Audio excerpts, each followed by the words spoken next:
इस उम्मीद के साथ हम मेवात में घुसे थे, मैं दावे से कह सकता हूं उससे कहीं ज्यादा आप लोगों ने हमारा समर्थन किया, हमको आशीर्वाद दिया।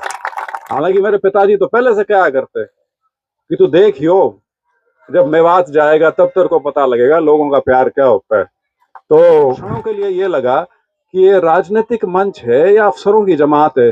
बोले एसपी साहब, कमिश्नर साहब, डीडीपीओ साहब मैं खुद कंफ्यूज हो गया था। खैर का आज के दिन क्या मतलब है, मैं ना एमएलए ना एमपी, ना मेरे पास पार्टी का कोई पद, और पुरानी व्यवस्था भी पूरी तरह से जैसी है सो है। उसके बावजूद लोगों ने जिस तरह से एक संपर्क में आने शुरू हुए, उससे मुझे ये लगना जरूर शुरू हो गया था कि लोग कुछ ढूंढ रहे हैं, कांग्रेस के अंदर कुछ ढूंढने लग रहे हैं।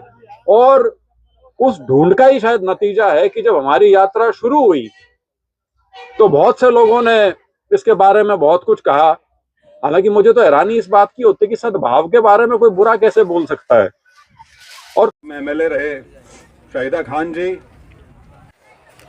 कमांडो हिदायत खान जी, श्री सतबीर पहलवान जी, एसपी पूर्व में आईपीएस रहे महाराज सिंह जी, हमारे बार के प्रधान श्री मकसूद खान जी और उनके सभी वकील साथी जो आज यहाँ इस कार्यक्रम में आए,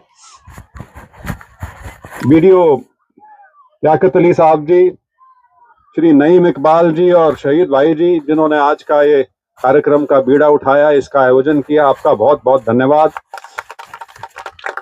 श्री इमरान सरपंच जी, सरपंच श्री साजिद सलम्बा से जी, मुकेश डागर भाई फरीदाबाद से, एक्स सरपंच जकी जी, श्री भूरी भाई जी, फिरोजपुर नमक से मुबीन जी, श्री इरफान पठान, एक क्रिकेटर है क्या, श्री रघुवीर जी, श्री विष्णु सिंगला जी, श्री आफ्ताब अहमद जी आए गए, श्री कबीर अहमद जी, श्री यामीन जी, श्री अबू जी, श्री कबीर जी, दलवीर गांधी जी, पलवल से धर्मेंद्र जी, सिराजुद्दीन चेयरमैन साहब, इरशाद चेयरमैन साहब, हाजी अब्बास जी, साजिद जी, श्री आसिफ अली जी, एडवोकेट यावर आलम जी, सरपंच शलम्बा तो पहले भी आ गया ना, हाँ,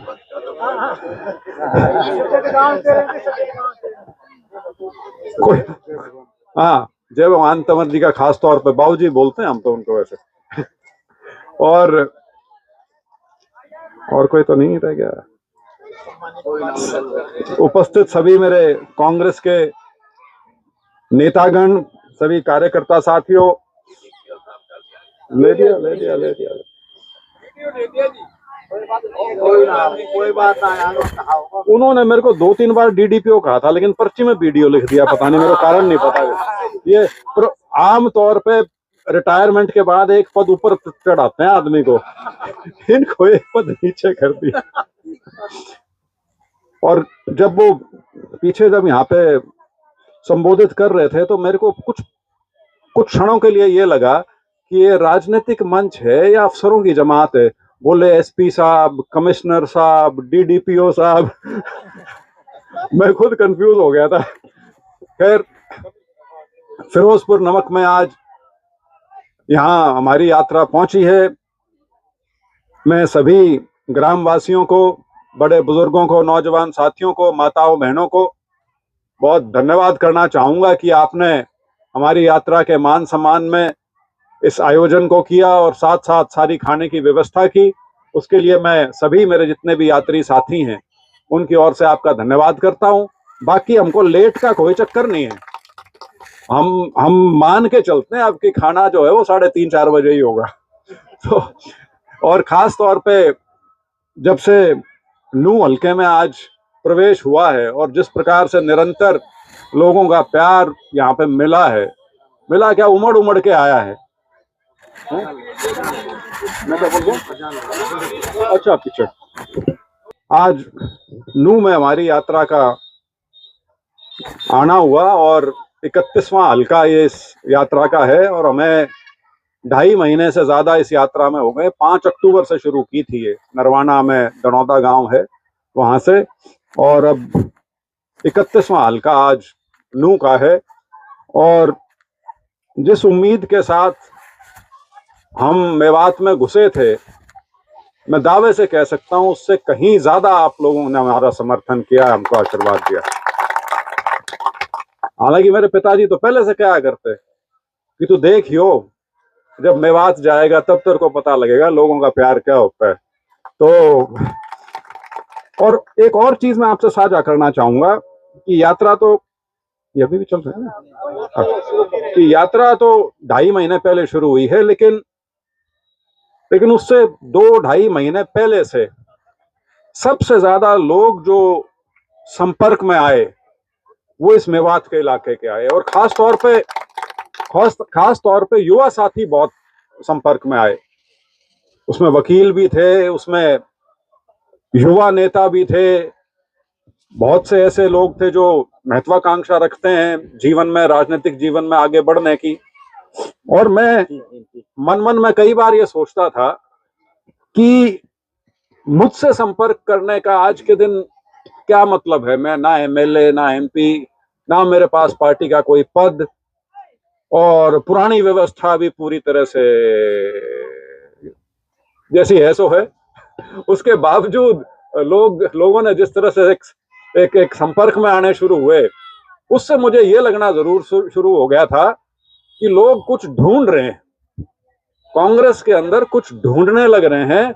और उस ढूंढ का ही शायद नतीजा है कि जब हमारी यात्रा शुरू हुई तो बहुत से लोगों ने इसके बारे में बहुत कुछ कहा। हालांकि मुझे तो हैरानी इस बात की होती है कि सद्भाव के बारे में कोई बुरा कैसे बोल सकता है, और सद्भाव के संदेश को लेके जाने का कोई समय भी नहीं होता। ये तो ऐसी बात है जो भाईचारे की बात है, भाईचारे को मजबूत करने की बात है, उसका समय क्या होना, और उसमें राजनीति क्या ढूंढनी। लेकिन राजनीतिक लोग ना दिल के बड़े कमजोर होते हैं, उनको हमेशा खटका लगा रहता है, और खास तौर पे जो पदाधिकारी होते हैं उनको। इसीलिए मैं शाहिदा खान को बधाई दूंगा बहुत बहुत कि इन्होंने इतनी मजबूती के साथ हमारी यात्रा को ना सिर्फ साथ दिया, समर्थन दिया, बल्कि शुरुआत से, जब से हम यहाँ सोना असेंबली में आए हैं, तब से निरंतर यात्रा में हमारे साथ चल रहे हैं, और इनका उत्साह भी देखने लायक। और बाकी सारे साथी जितने जगह जगह फिर मिले, बहुत सी जगह संबंध जो थे वो पारिवारिक थे, मेरे पिताजी के बड़े पुराने साथी थे, चाहे वो अशरफ जी हों, चाहे वो शहीद जी हों, इनके भाई हों। तो एक अपनेपन की भावना जो इस इलाके में पहले ही दिन मेरे को देखने को मिली है, उससे मुझे ये चीज तो समझ में आ गई कि हम लोगों ने जरूर कुछ अच्छा किया होगा जो लोगों के दिल में अभी भी, क्योंकि नहीं तो हम तो हांड तो वहां भी आए जहां से आपको बहुत ज्यादा प्रेम है लेकिन उसके बावजूद आपकी जो हमारे प्रति एक सम्मान का और जो प्रेम का भाव है वो फिर भी यूं का यूं बरकरार है। उसके लिए मैं आपका बहुत धन्यवाद करना चाहूंगा। सद्भाव, जैसे मैंने कहा, भाईचारा, 36 बिरादरी का भाईचारा, 36 बिरादरी में सारे आ जाते हैं, सारी जातियां भी आ जाती हैं, सारे धर्म भी आ जाते हैं, सब कुछ आ जाता है। और विशेष बात यह है कि ये 36 बिरादरी का भाईचारा हरियाणा के संदर्भ में इसका जिक्र होता है आमतौर पर।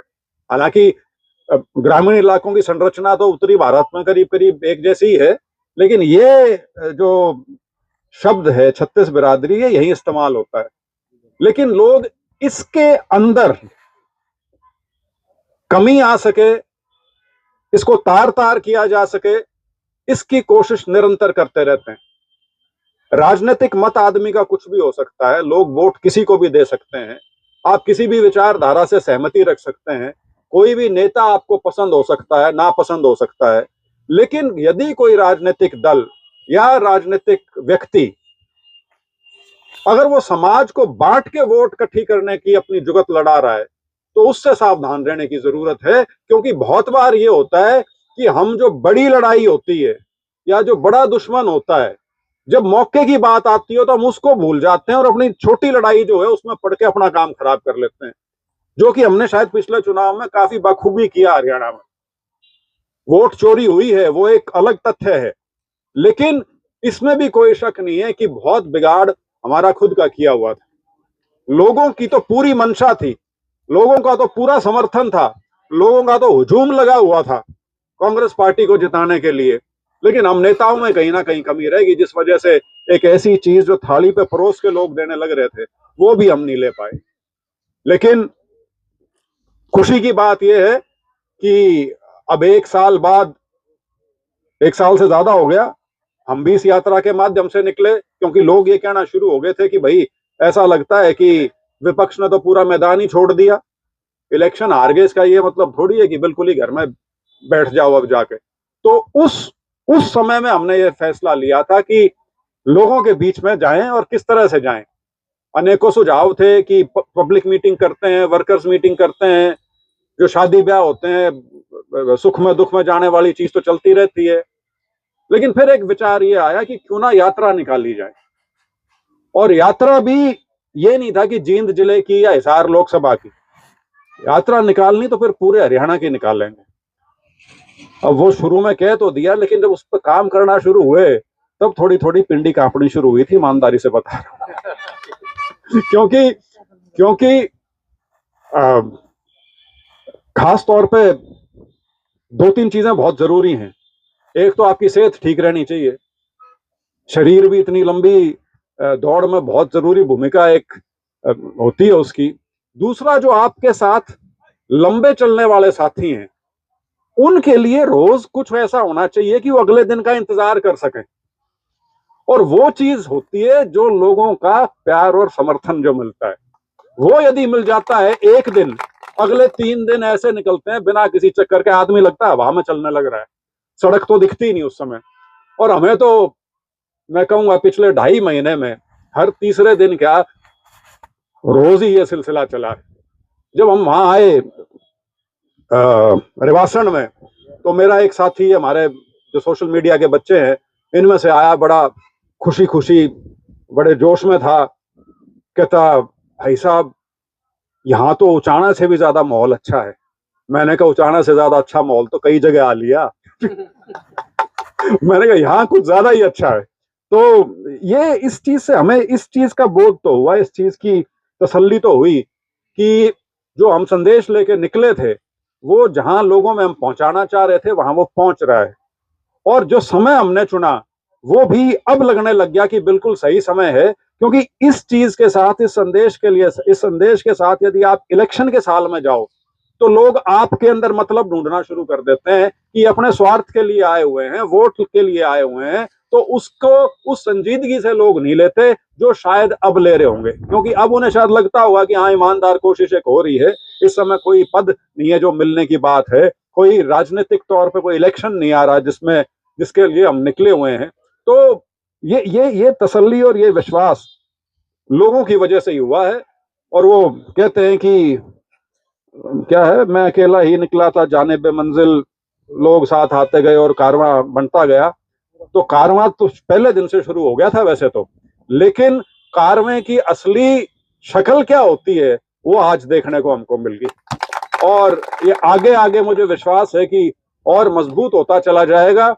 और मेरा उन सभी भाइयों से हाथ जोड़ के विनम्र निवेदन है कि अपनी पुरानी आदतों से थोड़ा बाहर निकल लो, इकट्ठे हो लो।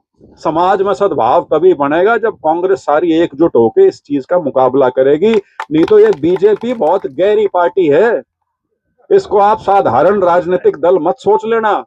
ये एक विचारधारा से आती है पार्टी, और उस विचारधारा के मूल में यह है कि पूरी व्यवस्था बदलनी है, पूरा संविधान बदलना है, पूरे लोकतंत्र की व्यवस्था जो संविधान से मिली हुई है वो बदलनी है, और पूरा जो सामाजिक ताना बाना है उसको, उसकी गठड़ी बना के रख देनी है।